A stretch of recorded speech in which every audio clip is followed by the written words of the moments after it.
Hello and welcome once again, my fiends. It is I, Rtyuiope from Rtyuiope's Gameroom, and you know, it's actually been quite a while since I've talked about the Megami Tensei series, but now with the recent release of Strange Journey Redo, or Redux, I will have the opportunity once again.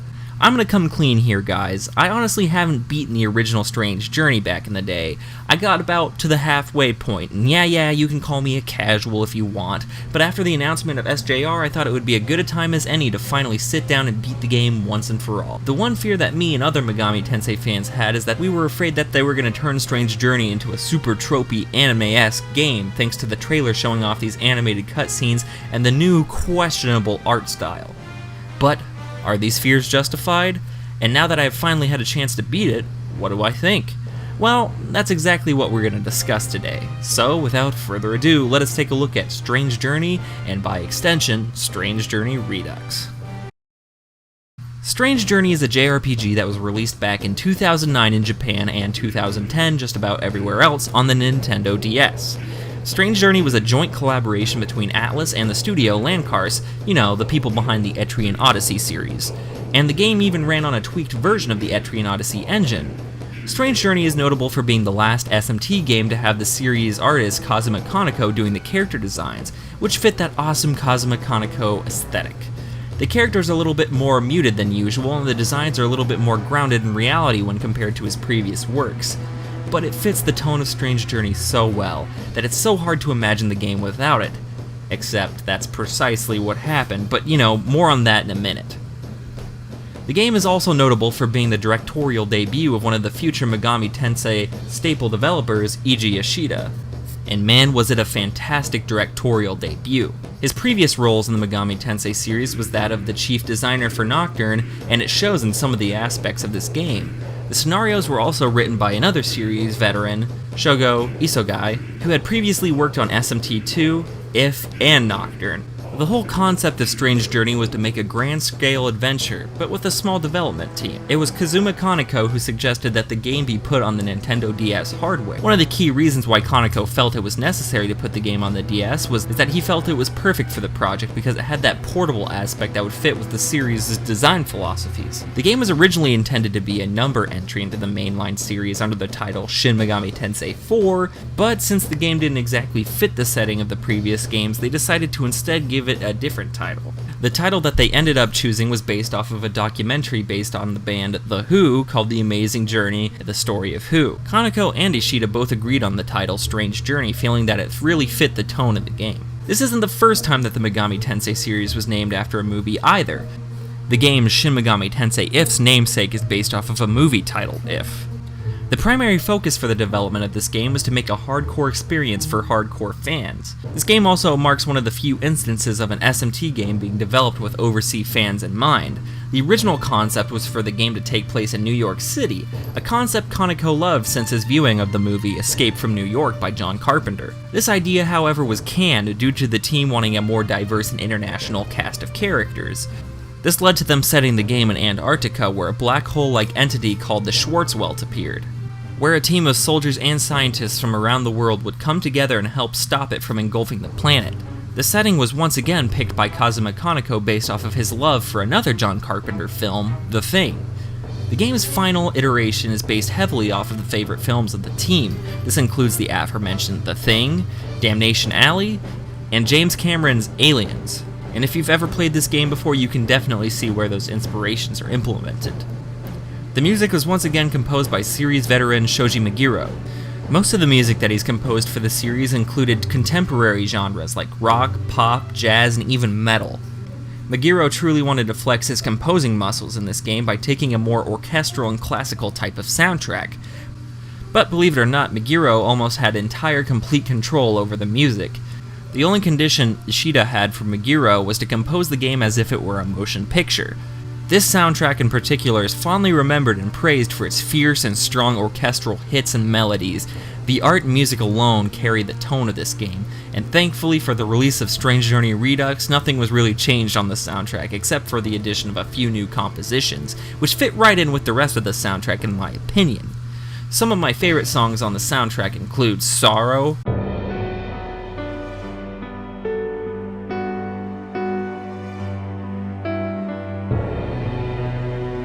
vehement rage.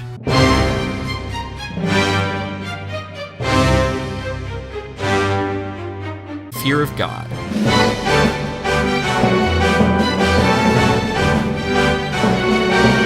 And the Boots theme.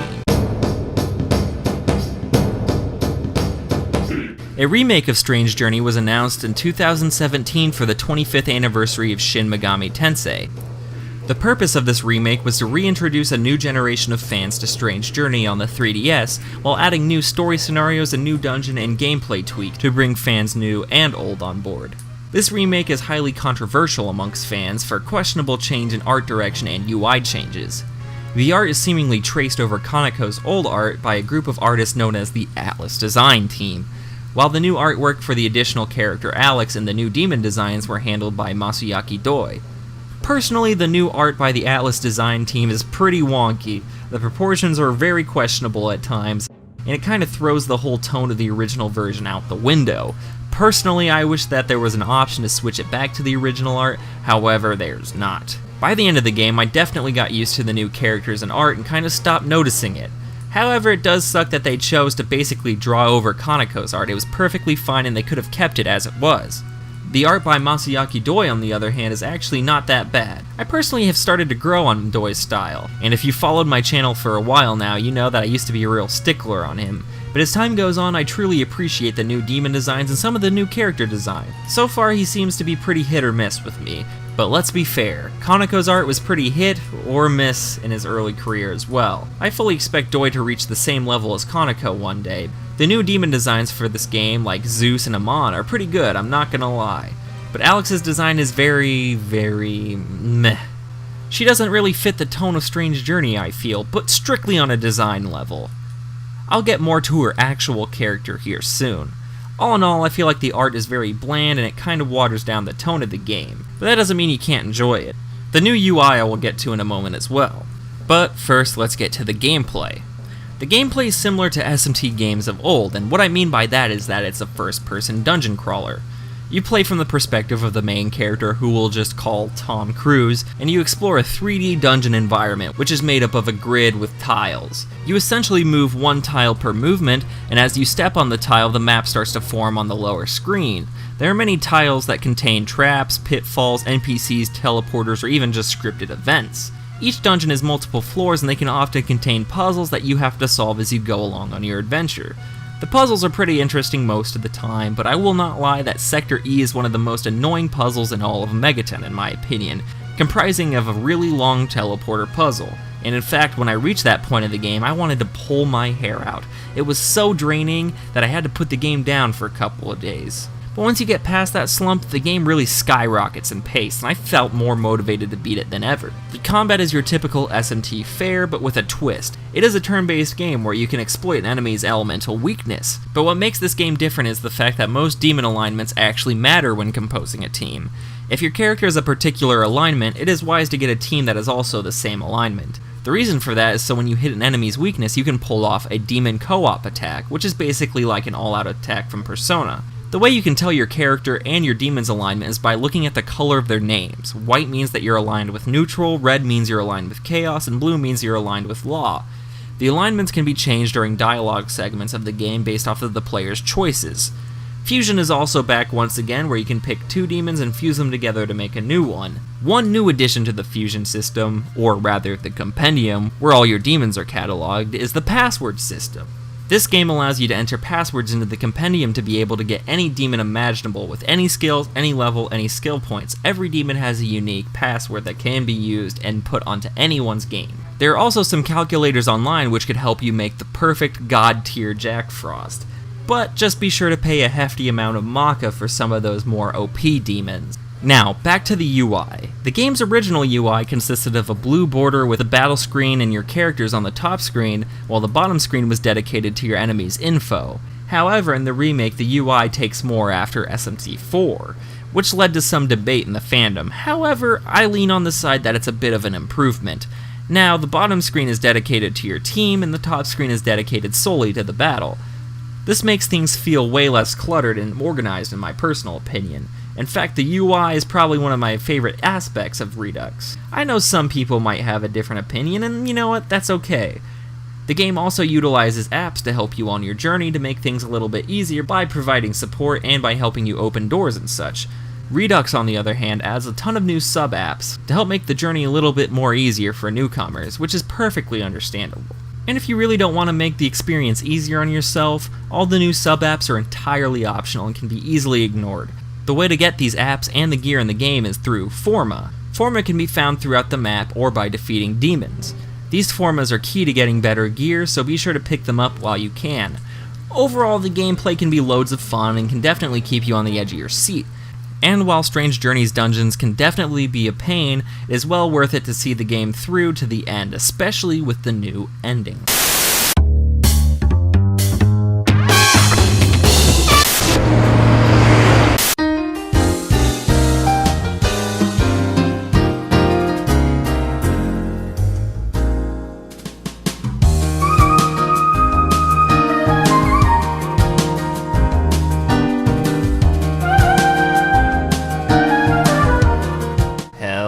Once again, and welcome to another episode of Physical Editions.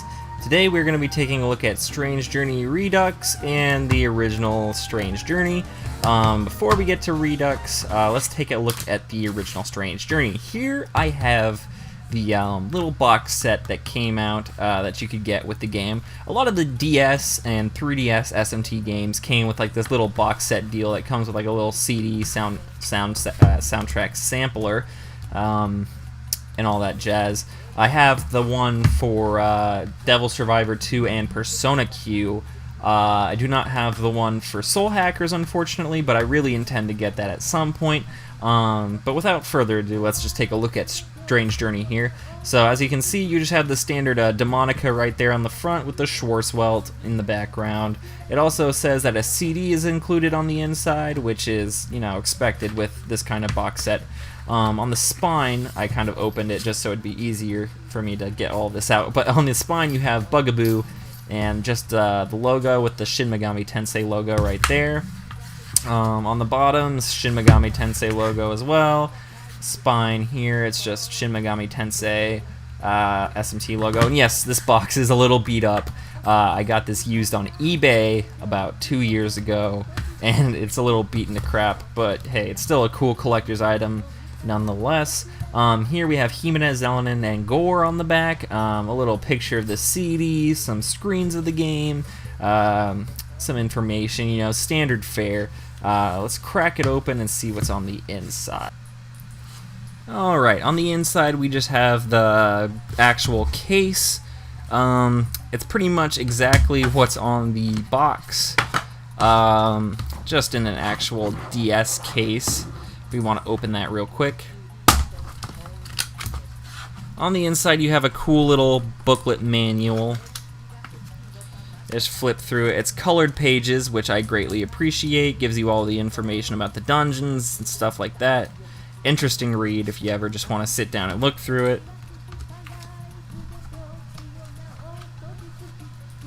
And here we have the actual game. And it just says Shin Megami Tensei Strange Journey on it with the Schwarzwald on it. Nothing special, but it's cool nonetheless. Just pop that back in there. And then here's the main reason for getting the box set, the soundtrack sampler. Here on the back it tells you what songs are included with it. Here we have The Eternal Throne, Beginning of the End, Kingdom of Descendants, Awe, Furious Wrath, Land of the Way, Chaos Law, Land of Birth, and Scepter of Justice. All good songs on here. There is a sticker on here that's supposed to keep it sealed. However, since I did get it used, you know how that goes. It was already torn open. Let's just pop out the disc, getting my fingerprints all over it, but you know, it's okay. Here is just the disc, if it'll focus. You just got Bugaboo, MC, Gore, Jimenez, Zelenin. Pretty standard disc. Got the compact disc logo that definitely dates it a little bit. And that's pretty much it for the box set. It's still pretty interesting. It's not too expensive, I don't think. I picked this up for around $30-ish on eBay. I'm sure it's still around that price. I haven't really checked, but you know, this was only 2 years ago, so how much more could it have increased? Who knows? Alright, and now we are going to take a look at Strange Journey Redux. As you can see, they didn't I was gonna get a collector's edition if they ever released one here in America, but unfortunately they didn't. Instead, opting to release a limited edition for Dragon Crown Pro, which sucks, but it's whatever, you know, I'll take this, it's alright. Here you have Alex, Captain Jack, the main characters. I actually like this box art quite a lot. It reminds me of a movie poster.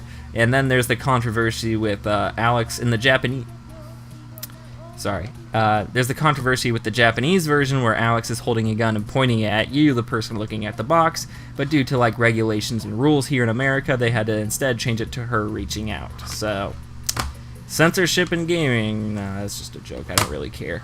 On the back, you get to see some of the new demon designs by Masayaki Doi, and some of the bosses that you'll encounter in the game, 2 screens of the game, and on the spine, it's got that slick white spine that all of the Shin Megami Tensei games on the 3DS have, that I really like, and you have a little picture of Alex there at the bottom, which is pretty neat. On the inside, you get like this little tease of a manual. You're like, whoa, a manual, and then it's just, you know, the safety information. Wow. And then over here is just the game. I'm not gonna pop that out, but you can just see it's basically the same as the DS cart, just the logo with the Schwarzwelt in the background. Good stuff, good stuff. And then on the inside is a little pin-up poster of Alex and Amon in the background, and that's pretty much it. That's all the stuff that really came with the physical editions of Strange Journey here in the West, but I know the Japanese version was actually pretty cool, albeit expensive, that's why I don't have it. But yeah, this is all the American stuff for Strange Journey, and I hope you enjoyed this episode of Physical Editions. Thanks.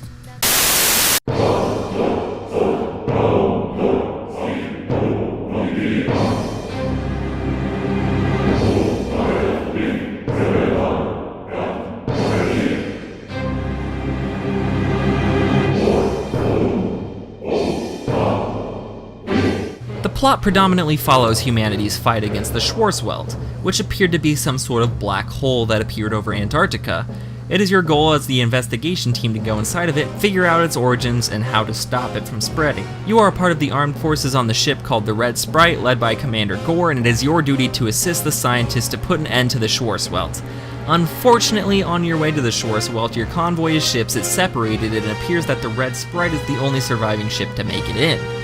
With the help of the Red Sprite's AI system, Arthur, you're able to go further in the Schwarzwelt and locate the survivors Jimenez and Zelenin, who become part of your team. You soon find out the Schwarzwelt's true purpose to reshape the world due to humanity's destruction of Earth. Each layer of the Schwarzwelt is a representation of the vices of humanity, and the game has very strong themes of humanity's impact on the planet. The new story content included with the game includes the new character Alex, who I previously mentioned that her design feels a little out of place.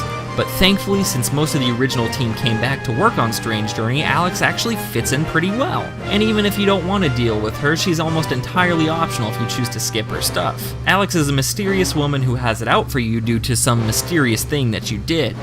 You don't exactly find out what this is till way later, but when it's revealed it's actually pretty interesting, and due to her inclusion there are 3 new endings for each respective alignment. The 2 endings that I did for this run through were the new neutral ending and the original neutral ending. And I'll say without a shadow of a doubt I like the new neutral ending way more. It has some very interesting implications, and it's something that hasn't really been touched on in the series before. It honestly feels like a unique take on neutral that's refreshing to the series. Also, what is interesting is that this game is one of the only mainline SMT games to actually make me feel bad over certain characters' deaths. There are 3 characters in particular that I won't spoil that actually kind of hit me really hard, and I won't lie, I kind of shed a tear. Which is almost unheard of from a mainline SMT game, but because of that, Strange Journey is definitely one of the best stories in an SMT game yet. Shin Megami Tensei Strange Journey, and by extension Shin Megami Tensei Redux, is one of the most interesting games in the Mega 10 library, and I feel that it's a staple game to play along Nocturne and SMT4. And you know, I really wasn't expecting this game to be as good as it was. It was a lot better than it had any right to be, and you know what? That's 100% fine. Sure, the art is lacking and it can be distracting sometimes, but but if you can get over that, I think that you'll have a great time enjoying Shin Megami Tensei Strange Journey Redux. Or if you just don't want to deal with it, you can always pick up the original Shin Megami Tensei Strange Journey, which is just as good in my opinion. So what do I think of both games? I think they're both excellent entries into the series, and I think they deserve to be played by just about anyone. I highly recommend picking up both games if you can. That was my review of Shin Megami Tensei Strange Journey. Well, until next time, this has been Rtyuiope from Rtyuiope's Gameroom, signing out.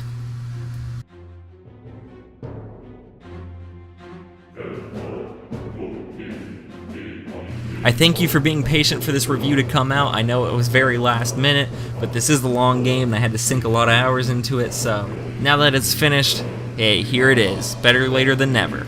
Next month's review will be a bit of a surprise, but it's another niche game that I think you guys would be interested, so be sure to tune in for that next month. And to all my Patreon supporters, I want to give a very special thanks to all you guys. Without you guys, this wouldn't be possible.